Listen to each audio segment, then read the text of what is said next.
दूसरी बार प्रधानमंत्री बनने के तुरंत बाद ही नरेंद्र मोदी ने 2024 के आम चुनाव के लिए नींव डाल दी थी।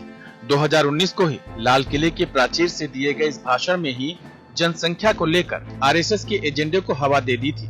अब एजेंडे पर तेजी से काम शुरू हो गया है। उत्तर प्रदेश में होने वाले 2022 के विधानसभा चुनाव को अगले आम चुनाव का सेमीफाइनल माना जा रहा है। कोरोना महामारी ने राज्य में सत्तारूढ़ दल का समीकरण गड़बड़ा दिया है। महामारी और महंगाई की मार से जूझ रही जनता अपनों को खोने का दर्द भुलाने की कोशिश में है। ऐसे में कुर्सी के लिए हिंदू मुसलमान करने का नया तरीका तलाशा गया है। इसके लिए राज्यसभा के रास्ते से निजी बिल लाया जा रहा है। इसके जरिए बीजेपी को हिंदुओं के पैरोकार साबित किया जाएगा। वहीं विरोध करने वालों को मुस्लिम समर्थक बताने के लिए ये सबसे मुफीद तरीका निकाला गया है। इसके लिए भाजपा सांसद सुब्रमण्यम स्वामी, हरिनाथ सिंह यादव और अनिल अग्रवाल ने राज्यसभा में बिल पेश किए हैं। बताया जा रहा है इस बिल पर चर्चा के लिए 6 अगस्त का दिन तय किया गया है और इस पर वोटिंग भी कराई जा सकती है। जाहिर है कि बीजेपी आरएसएस देश की राजनीति को हिंदू मुसलमान के इर्द गिर्द ही केंद्रित रखना चाहती है। बीजेपी की इस कोशिश की वजह से ही राष्ट्रवादी कांग्रेस पार्टी के नेता शरद पवार ने योगी सरकार की जनसंख्या नियंत्रण नीति को समर्थन देने का बयान दिया है।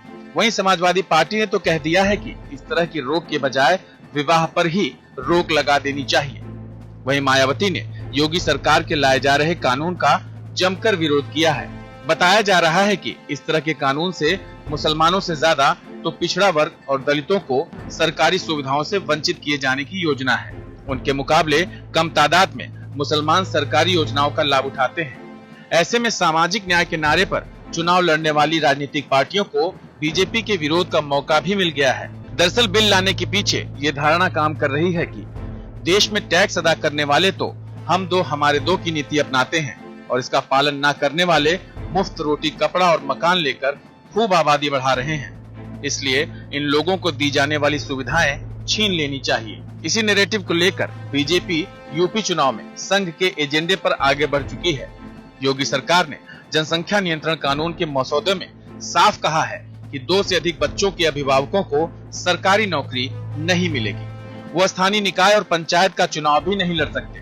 राशन कार्ड में भी 4 से अधिक सदस्यों के नाम नहीं लिखे जाएंगे। 21 साल से अधिक उम्र के युवक और 18 साल से अधिक उम्र की युवतियों पर कानून लागू होगा।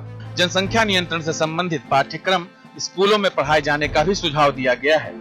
कानून लागू होने के बाद यदि किसी महिला को दूसरी प्रेगनेंसी से जुड़वा बच्चे होते हैं तो वो कानून के दायरे में नहीं आएगी।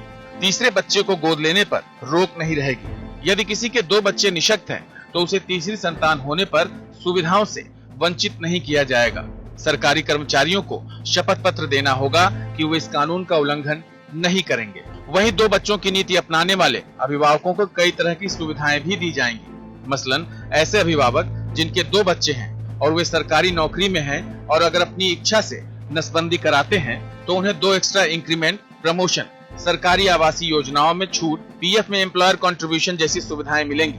पानी, बिजली, हाउस टैक्स में भी छूट मिलेगी। एक संतान पर स्वयं नसबंदी कराने वाले अभिभावकों की संतान को 20 साल तक मुफ्त इलाज, शिक्षा, बीमा, शिक्षण संस्था व सरकारी नौकरियों में प्राथमिकता देने की सिफारिश की गई है। वहीं 1 चाइल्ड पॉलिसी को स्वीकार करने वाले गरीबी रेखा के नीचे आने वाले माता पिता को विशेष तौर पर प्रोत्साहित करने का प्रस्ताव है।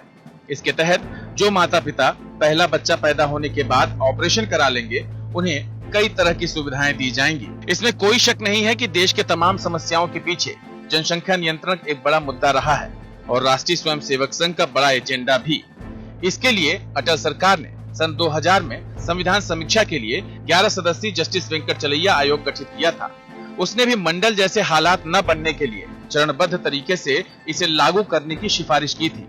वेंकटचलैया आयोग की सिफारिशों पर ही MNREGA, right to education, right to information और राइट टू फूड जैसे महत्वपूर्ण कानून बनाए गए थे। साथ ही इस आयोग ने संविधान में आर्टिकल 47A जोड़ने और जनसंख्या नियंत्रण कानून बनाने का भी सुझाव दिया था। लेकिन तब जनसंख्या नियंत्रण कानून का मामला ठंडे बस्ते में डाल दिया गया था। 2014 में मोदी सरकार के आने पर देश की राजनीति में हिंदुत्व का बोलबाला बढ़ने के बाद संघ के इस एजेंडे पर काम तेज हो गया है। बहरहाल महामारी, महंगाई के साथ साथ दवाई, इलाज, वैक्सीनेशन, रोजगार, राशन के लिए जूझ रहे लोगों को इसके लिए मुसलमानों की 4 शादियां दिखाए जाने की तैयारी है। योगी सरकार के जनसंख्या कानून का मसौदा जारी करते ही मध्य प्रदेश से बीजेपी नेता सुधीर गुप्ता का मुसलमानों को निशाने पर लेने वाला बयान भी आ गया।